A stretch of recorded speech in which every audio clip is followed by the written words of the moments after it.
Assalamualaikum warahmatullahi wabarakatuh. Kami dari kelompok 7 akan mempresentasikan hasil analisis jurnal yang berjudul Pemanfaatan zeolit dan karbon aktif dalam menurunkan jumlah bakteri pada filter pengolah air payau. Adapun anggota kelompok kami, yang pertama saya Helena Feransi, yang kedua Adelia Dwi Puspitasari, dan yang ketiga Mega Febriantari. Permasalahan tentang air merupakan masalah yang mendesak untuk ditangani, karena air merupakan sumber kehidupan. Akan tetapi tidak semua wilayah memiliki sumber air yang baik, terutama di wilayah pesisir.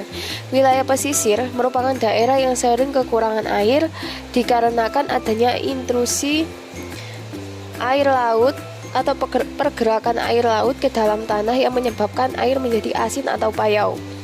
Air payau merupakan air yang mempunyai kadar garam 0,5 sampai 17 ppt.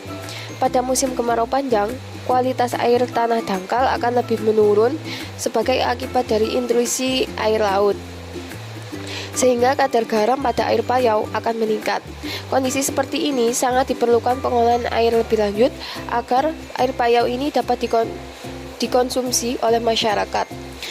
Pengolahan tersebut diharapkan dapat menurunkan kadar garam dan parameter kualitas air lainnya.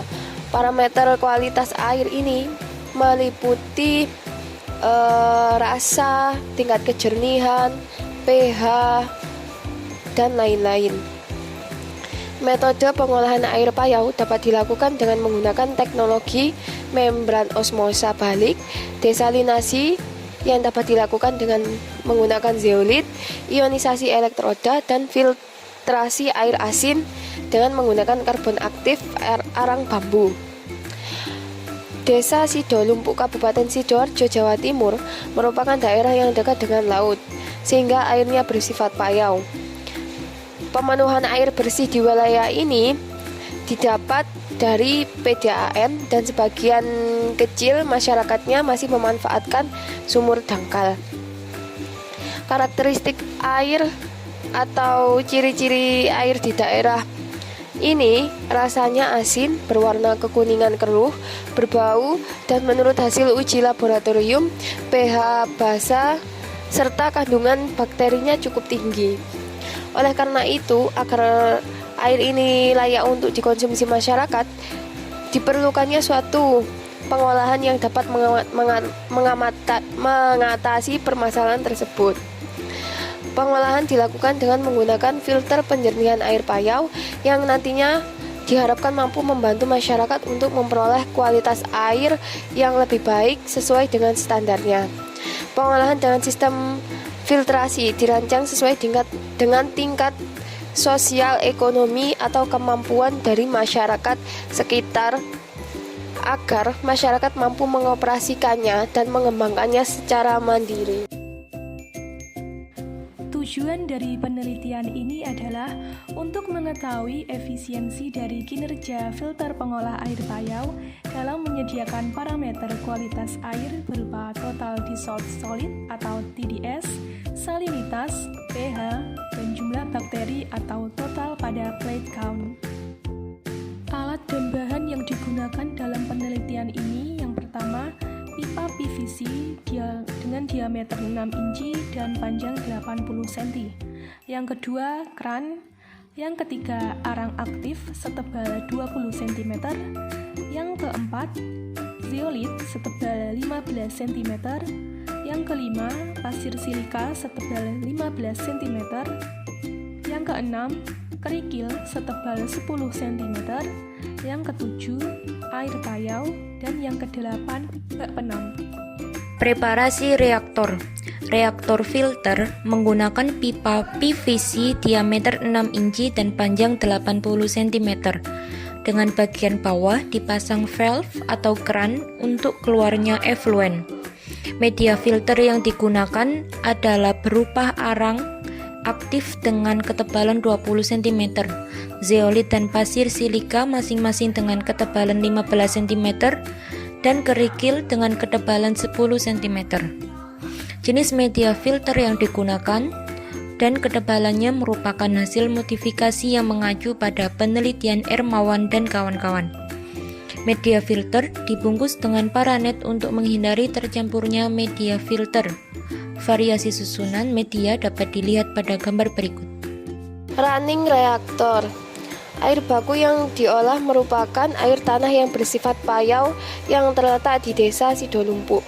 Air baku ditampung dalam sebuah bak penampung, kemudian dialirkan melalui pipa filtrasi dengan debit 5 mili per detik. Bak penampung diletakkan pada ketinggian tertentu agar dapat mengalir secara gravitasi ke dalam reaktor filtrasi. Running reaktor dilakukan selama kurang lebih 3 jam, di mana sampel diambil setiap 30 menit. Pengambilan sampel dilakukan di 2 tempat, yaitu pada inlet dan outlet. Kemudian dilakukan uji kualitas air yang disebut juga dengan analisis parameter kualitas air yang meliputi tentang bau, rasa, pH, dan lain-lain. Hasil analisis Total Dissolved Solid atau TDS. Berdasarkan tabel, dapat dilihat adanya penurunan TDS pada kedua jenis reaktor pada menit ke-60 dan 90. Dan pada menit berikutnya tidak ada penurunan, namun justru terjadi peningkatan TDS. Hal ini dimungkinkan karena kondisi karbon aktif yang telah jenuh sehingga tidak mampu menyerap atau menyaring. Salah satu faktor yang sangat penting dan menentukan bahwa air tersebut layak konsumsi adalah kandungan TDS atau Total Dissolved Solid. Menurut Permenkes tentang persyaratan kualitas air minum, kandungan TDS dalam air yang diperbolehkan adalah 500 mg per liter. Keberadaan karbon aktif dan zeolit mampu menyerap TDS dalam air, sehingga dalam penelitian ini, air hasil olahan masih memenuhi baku mutu air minum dari segi parameter TDS. Hasil analisis pH. Berdasarkan tabel, dapat dilihat bahwa nilai pH air hasil filtrasi dari kedua variasi reaktor memberikan kinerja yang sama, di mana pH air hasil filtrasi turun menjadi 7 atau pH normal. Menurut Permenkes, tentang persyaratan kualitas air minum, mensyaratkan kadar maksimum yang diperbolehkan untuk pH yaitu sebesar 6,5 sampai 8,5. Hasil analisis salinitas. Berdasarkan tabel, dapat dilihat bahwa penurunan salinitas terbesar pada kedua reaktor yaitu pada menit ke-120 dan kemudian naik kembali. Hal ini dimungkinkan karbon aktif dan zeolit telah jenuh dalam mengikat ion klorin. Meskipun belum memenuhi baku mutu, namun terasa asin, air hasil filtrasi berkurang. Hasil analisis jumlah bakteri. Berdasarkan tabel, dapat dilihat pengurangan jumlah bakteri pada kedua reaktor naik turun. Pada reaktor 1, terdapat penurunan jumlah bakteri terbesar terjadi pada awal pengambilan sampel yaitu menit ke-60 yaitu sebesar 97%. Sedangkan reaktor pada variasi 2, penurunan terbesar terjadi pada menit ke-180 yaitu sebesar 98%. Namun secara keseluruhan, kualitas air hasil filtrasi belum memenuhi baku mutu. Berdasarkan Permenkes tentang persyaratan kualitas air minum, mensyaratkan kadar maksimum yang diperbolehkan untuk jumlah bakteri yaitu sebesar 0/100 ml air.